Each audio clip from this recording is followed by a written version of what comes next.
Welcome to Studio S. Here we are in the humble home of the Michaels. Now 3 as opposed to 2. We've been over that a couple of times. But today, we're back. We're talking about Bench of the Week. Before we get into that, reminder again, Fantasy Football Frenzy on Facebook, Fan Frenzy on Twitter. Last week, Scott did a solo op because I was on a party boat with the Minnesota Vikings. Hopefully you understood why. Someone please get that joke. You know what I'm saying? Please. Which is probably why they performed the way they did on Thursday night. Can I talk about that real quick? Nice. Oh, my God. Wow. Okay, look, I had their defense. I touted them in our Thursday night special segment, as well as starting them. That's right, I put my money where my mouth was. Yeah. I put the player out there. Yeah. -5 in default standard ESPN leagues across the board. -5. Unbelievable. They not only did not, I mean, it was unbelievable. You could have forgotten to play a defense. And would have been better off. Been much better off. Oh, my goodness. Anyway, Bench of the Week. Who'd you call for bench last week? So I said Matthew Stafford last week. He was ranked 10th on ESPN, playing against the Bears, right? Who are the top-ranked D. I said bench him.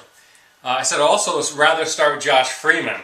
You did say that. Oh, I said that. On that. Although, you know what? Stafford's points weren't that bad.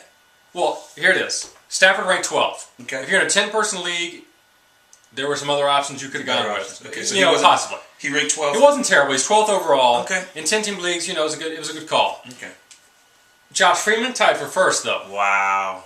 So if you had that option and took me up on that advice, you probably won your game last week. Whew.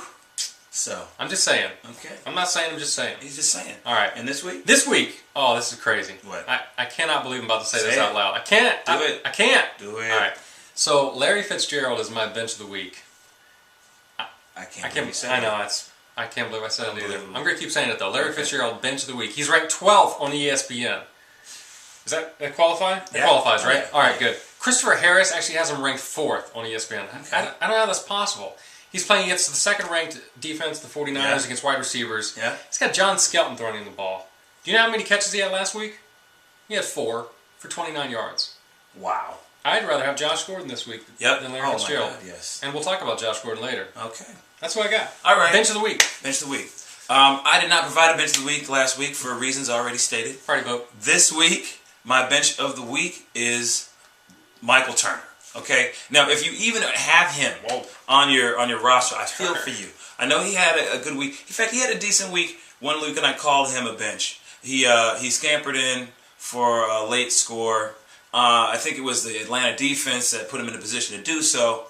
That could happen. Yeah. However, overall, I just don't see him doing enough for your team this week to warrant a starting spot. Bench Michael Turner. He's on his way out. I think that game's going to be won through the air. They're playing against Philly. Philly's defense actually ranks 8th against running backs. Wow. So I don't know why you would expect somebody who's been underperforming against an average defense to do well against a good defense. Matthew Berry agrees with you, by the way. Oh, awesome. He's got him 21st. That makes more sense. Yeah, but everyone else has him like 13, 14. Exactly. So, yeah. bench of the week. Like it. Peace.